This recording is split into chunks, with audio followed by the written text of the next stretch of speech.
Hey guys, welcome back to Sensei's Journey. Today we're going to be talking about some weightlifting principles for those of you who are new to weightlifting in general.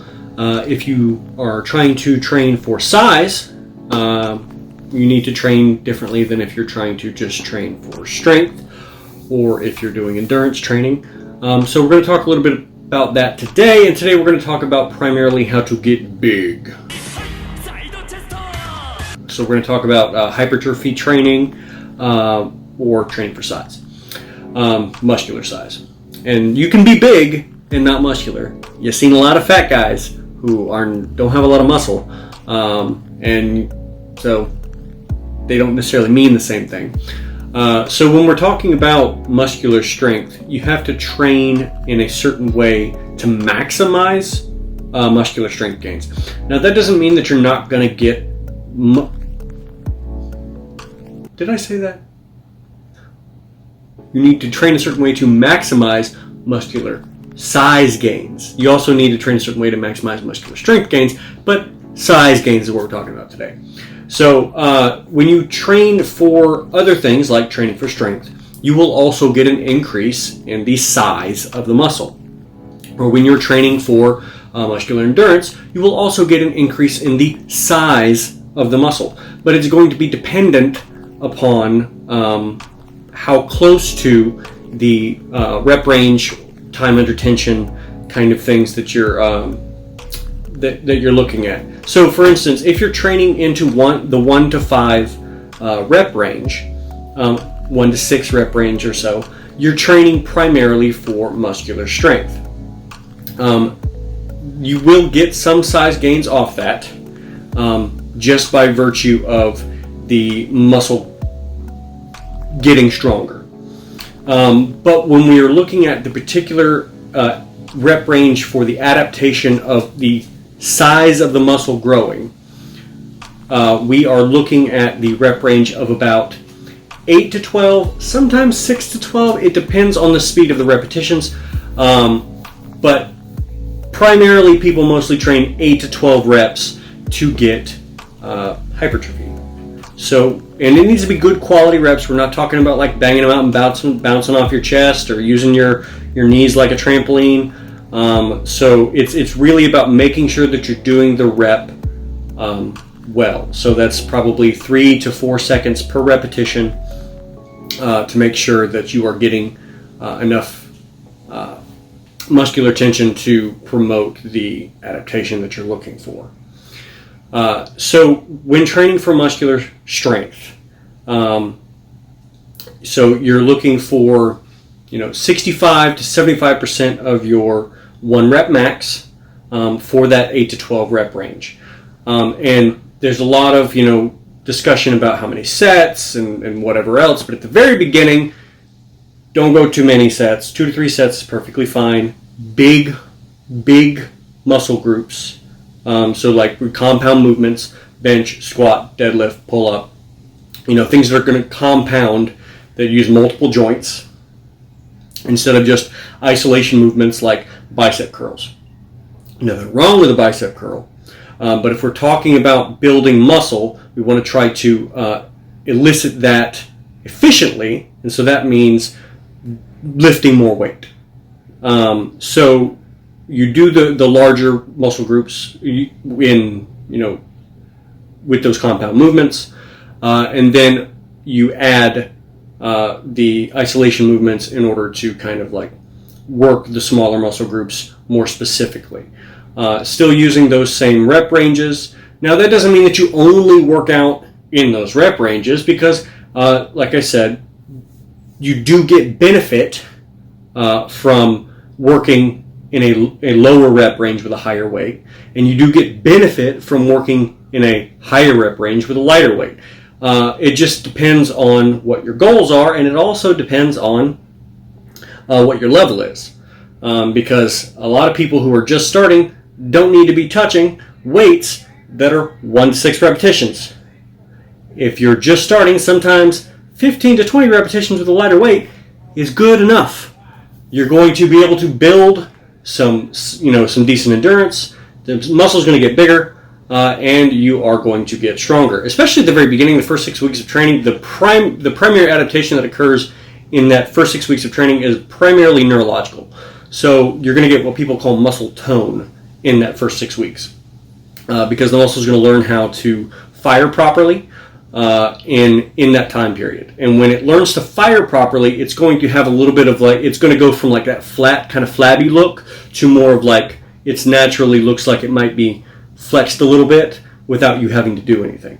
And that's just because there are more of the motor units that are working together to be able to do certain things. So we'll talk more about the rep ranges for different things coming up. We'll talk about endurance rep ranges, and we'll talk about strength rep ranges and what exactly the adaptations are that occur during that time period. But I kind of wanted to really delve into the muscular size portion of things. And so you have the swelling of the muscle fibers themselves that attribute to that muscular size adaptation. And that affects the strength partially due to the training of the technique and all of the efficiency of the motor units and the muscles working together. But muscular strength also, muscular strength is also affected by muscular size because of the angle that it is able to affect on the joint. So the larger muscle is able to pull on the joint at a better angle than a muscle that is smaller. So those are the primary ways that it affects muscular strength. And you get muscular endurance with size training to a degree, because obviously you're working in the 8 to 12 rep range. You're doing probably a lot of sets. You can handle a really solid workout, like that maybe an hour and a half, goodness gracious, maybe even 2 hours long. And you might be tired, but you were able to do the whole workout. But you may not be able to do extended periods of continuous effort, like maybe a marathon runner, because your muscles are not conditioned to do that. They're not storing the necessary glycogen in order to do that for extended periods of time. And you're also not trained to be able to, you don't have so I'm going to explain something real quick. So you have a certain amount of mitochondria in your muscle fibers that allows you to be able to produce energy. When you get a larger muscle, you don't train cardio at all for those muscle groups, your mitochondrial density goes down. So the size of the muscle goes up, mitochondrial density goes down, because mitochondrial density, let's just say that it stays flat, because you're not doing any kind of cardio training for those muscles. Therefore, you won't get the same sort of cardio performance out of those muscles anymore because the mitochondrial density has gone down.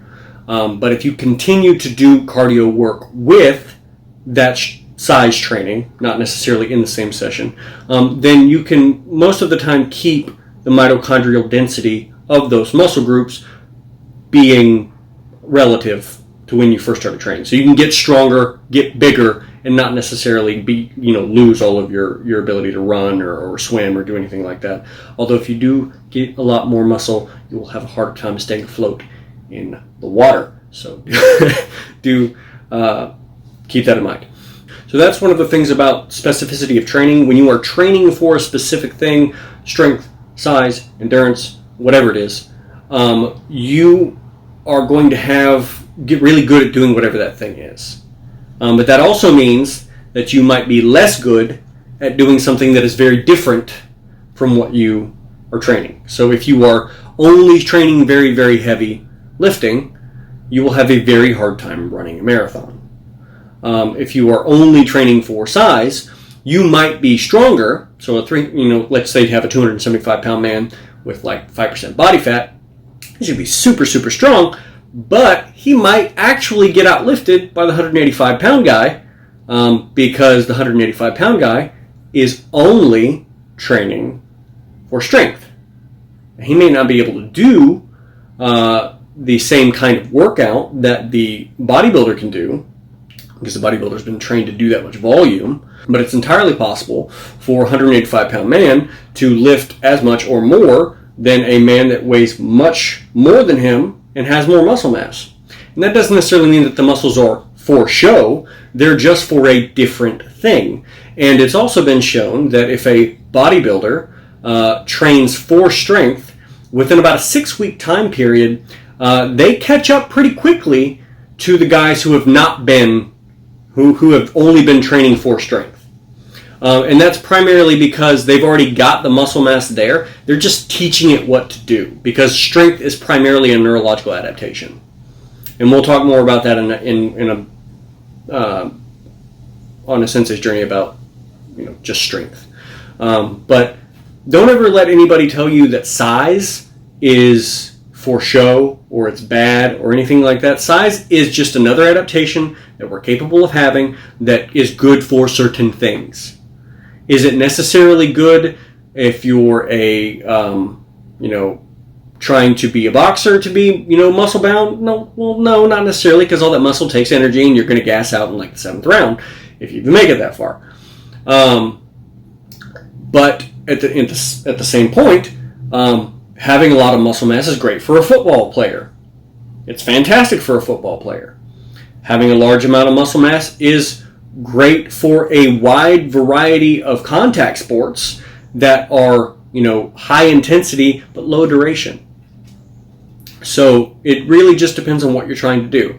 So don't let anybody tell you not to train a certain way. You train how you want to train smart, in accordance with your goals. So if your goal is to get big, do the things necessary to get big. If your goal is to get strong, do the things necessary to get strong. If your goal is to run a marathon, do the things necessary to run a marathon. And don't let anybody tell you that your training is trash unless it's programmed poorly. Make sure you program your stuff right. But as far as like the actual thing that you want to do, if it's the thing that you want to do, freaking do it. Right? So there's always going to be somebody that's upset about what you're doing. There's going to be somebody that's mad that you're not trained, that you're not big. Oh, I'm not going to listen to you. I'm bigger than you. Great. Well, I'm not going to listen to you, or I'm not going to, take you seriously because I'm stronger than you. Fantastic. Well, I'm not going to listen to you because I can run XYZ in this amount of time. Cool. That's what you train for. Not everybody can do everything. So just keep that in mind whenever you're going after your own goals. Don't get discouraged because there are other people who maybe scoff at what you're doing. If you want to be big, get big. All right, guys. That's all I really got to say today. We'll kind of talk a little bit more about muscular strength and endurance in the next couple of Sensei's journeys, but I just kind of wanted to ramble about it just a little bit. And if you want a little bit more in-depth conversation about the physiological adaptations that occur in muscular size gains, please let me know, and I will make another video about that. Until next time, guys, good luck and train hard.